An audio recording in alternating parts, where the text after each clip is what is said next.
Dear children, this is the next video, video number 36.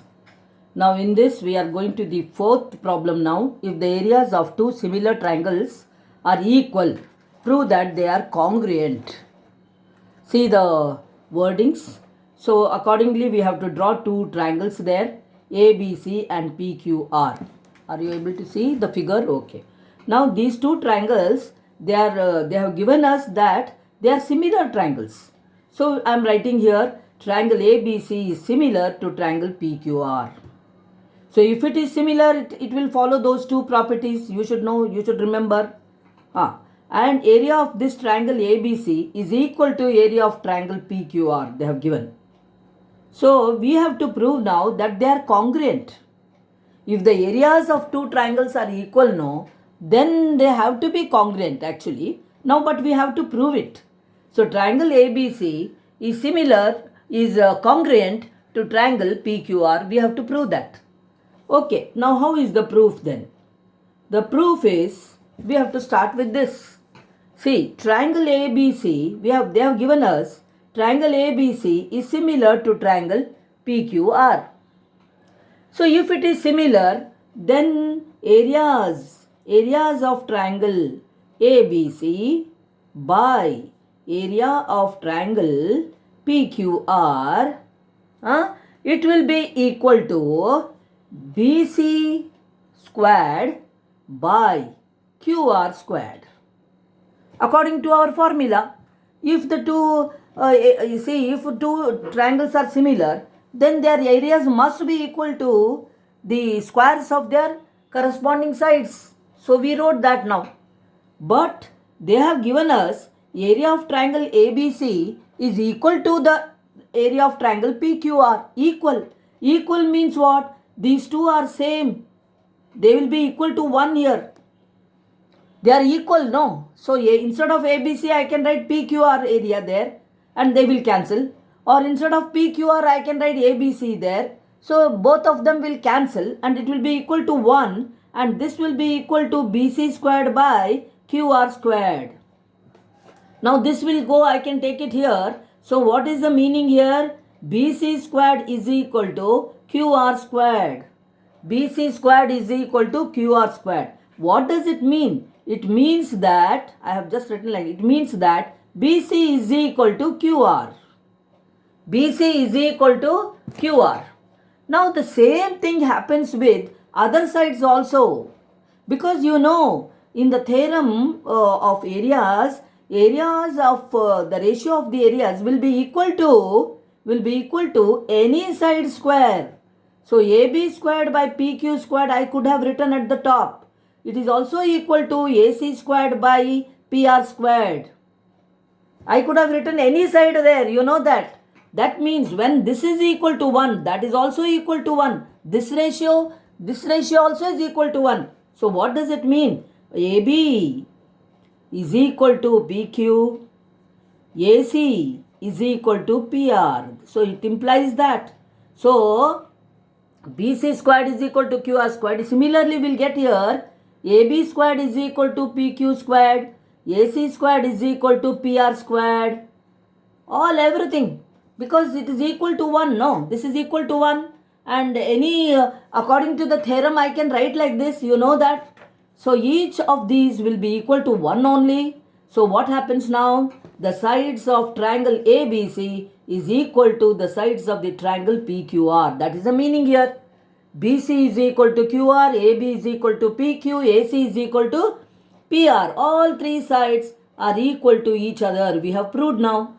So if all the three sides of one triangle is equal to three sides of the other triangle, by SSS criteria of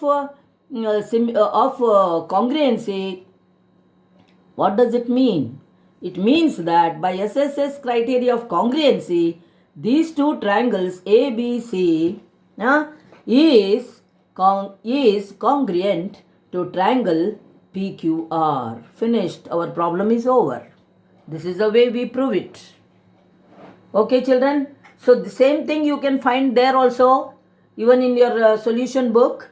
So solution book or Yeah, some of you are having that, and some of you are having the PDF there. So this is proved. Okay. Now like this, if you go on doing sums, you will be, if you'll be thinking, for each sum you'll be thinking, your thinking capacity will be more. So as you think, you'll be able to do more and more sums. Whatever sum comes in the exam, you'll be able to do that time. So you should not, only few sums do and keep quiet. No. You should try all the sums there if possible. That too, I have given you there one chance for seeing, and I am also explaining here. So somehow your thinking capacity should increase, and it will, if it increases, then you will be able to do in the exam also. Let them give any type of sum, you'll be able to apply there. So now only you should try to do the exercise sums and all. So this problem is over now. Now fourth sum is over. Fifth sum. What about our time? Time also we should see, no? So the time is 6 minutes. Okay, it's not much. Now what about the fifth sum now? Come on.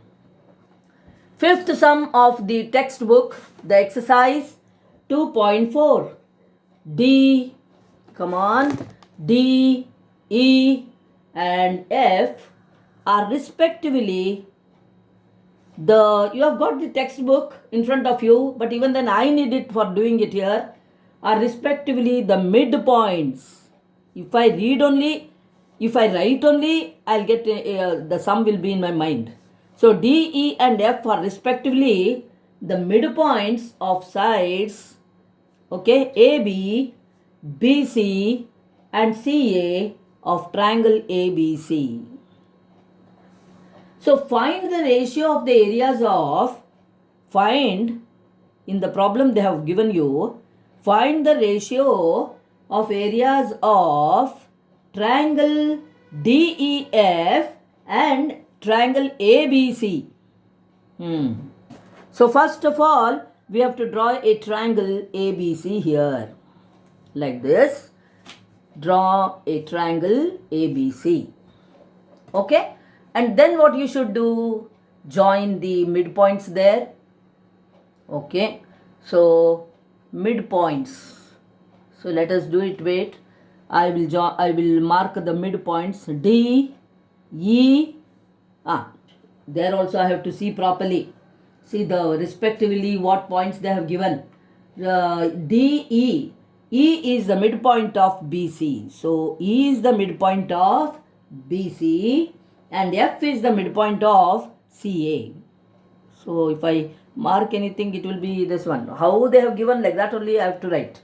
So then I will be triangle. In order to get the triangle, I have to join these. Okay, I can join by dotted or anything, whatever it is. See, DEF I have got another triangle by joining the midpoints. Now you know the midpoint theorem last year's.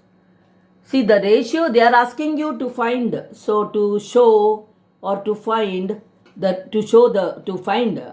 in this problem to find the ratio, to find the ratio of triangle DEF to triangle ABC.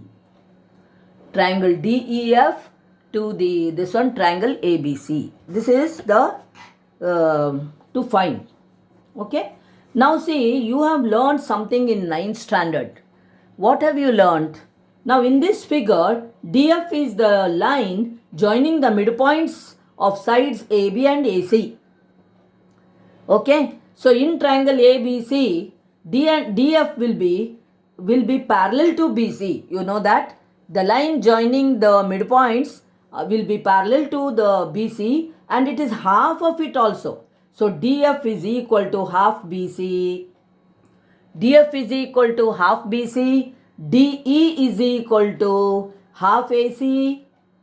And EF is equal to half AB.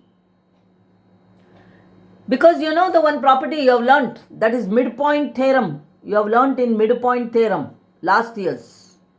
Always the line joining the midpoints of two sides of a triangle, it will be half of the third side. It will be parallel to it also. Now we don't want that parallel Vishay bad aega, not necessary. At least it is half, you should know. Now in triangle, therefore what happens?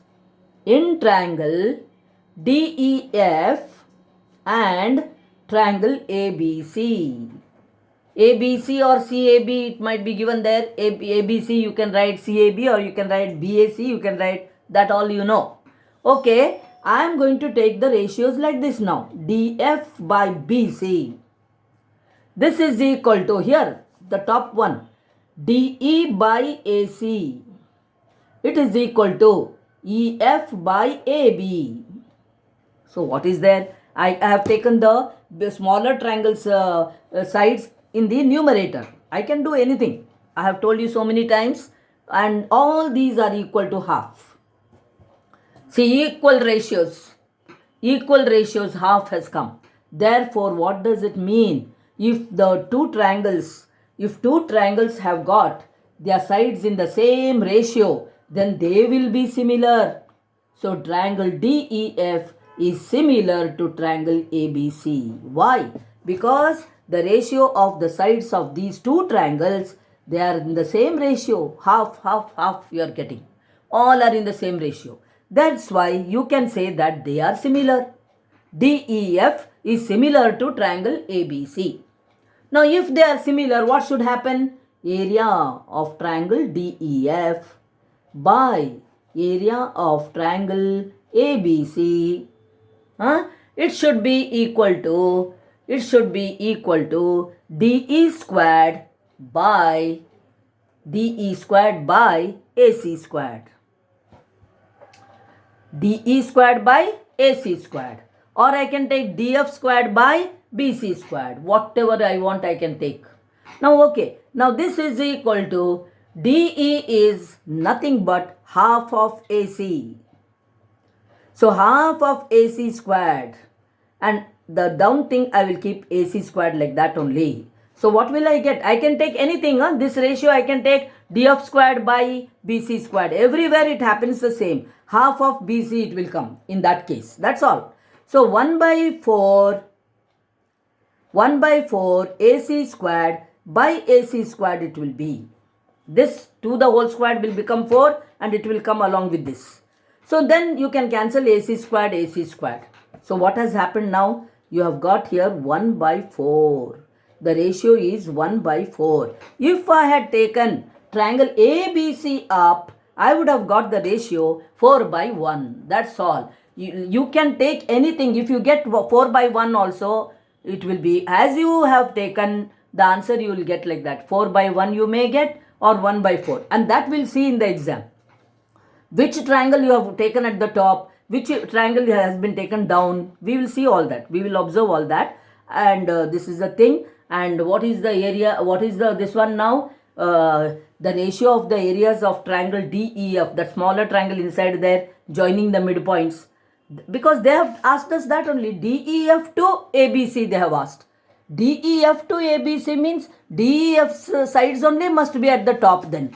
Then of course lastly, suppose we get ABC you take, no, then also you can, what answer they want, you can just invert it. You can just take the reciprocal of it and write there in the last step. That also you can do. So finally, area of triangle DEF by area of triangle ABC is equal to 1 by 4. So this problem has to be done in your fair books, in your class workbook. So now I am going to stop it.